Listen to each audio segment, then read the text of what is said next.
ప్రాజెక్టులు, భూసేకరణ, పునరావాసం ఉమ్మడి రాష్ట్రంలో కానీ తెలంగాణలో ఉన్న రాజకీయ నాయకులు కానీ తెలియని విషయం కాదు.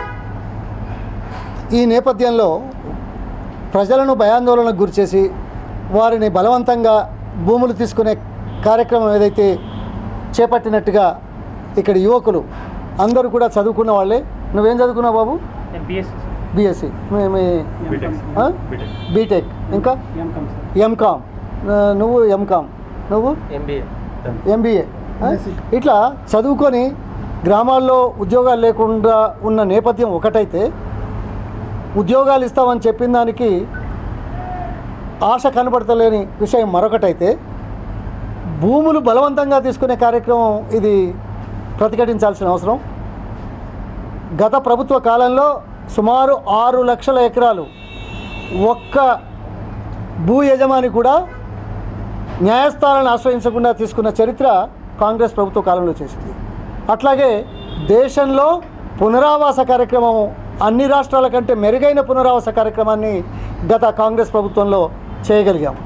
అదే కార్యక్రమం ఈ సందర్భంగా కూడా చేసినట్టయితే వీళ్ళ మానసిక క్షోభకు అవకాశం లేకుండా ఉంటుంది.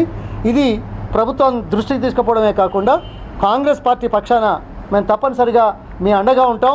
ఎందుకంటే చట్టబద్ధంగా గతంలో చేసిన విధంగా నిర్వాసితులను ఆదుకోవడానికి మానవతా దృక్పథంతో చేయాల్సిన కార్యక్రమాలు చేయకుండా భయభ్రాంతులను చేసి మరి బలవంతంగా తీసుకునే కార్యక్రమం ఏదైతే ఇది మంచిది కాదు.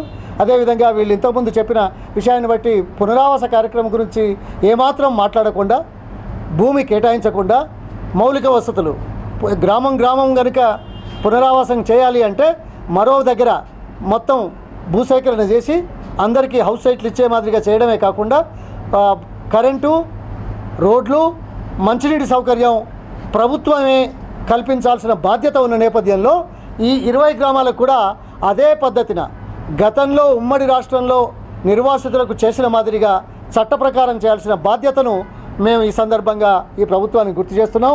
లేకపోతే ప్రజల తిరుగుబాటు తప్పదు అనే విషయాన్ని తెలియజేయడమే కాకుండా, దురదృష్టం ఏమిటంటే మీరంతా ఏ నియోజకవర్గ బాబు?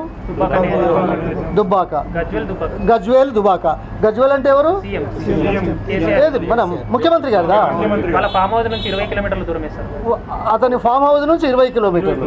అంటే స్వయంగా ముఖ్యమంత్రి గారి నియోజకవర్గంలో 20 గ్రామాల ముప్పుకు జరుగుతున్న నేపథ్యంలో వారు ప్రతిపక్ష నాయకుల దగ్గరికి వచ్చి చెప్పుకునే పరిస్థితి వచ్చిందంటే పరిపాలన ఏ రకంగా ఉంది, భూసేకరణ కానీ పునరావాసం కానీ ఏ రకంగా అమలు చేస్తున్నారో ఒకసారి ఆలోచించమని చెప్తున్నాను. ఇందులో రాజకీయాలు ఉండకూడదు, మానవతా దృక్పథమే మిన్నా. ప్రజలను ఆదుకోవాల్సిన బాధ్యత ప్రజాస్వామ్య ప్రభుత్వాలది. అది మేము గుర్తు చేస్తున్నాము. ఇక్కడ ఏమాత్రం పొరపాటు జరిగినా ప్రజలు కానీ ప్రతిపక్షంగా కాంగ్రెస్ పార్టీ కానీ ఏమాత్రం ఉపేక్షించదు, ప్రజల పక్షాలను నిలబడతామని తెలియజేస్తాం.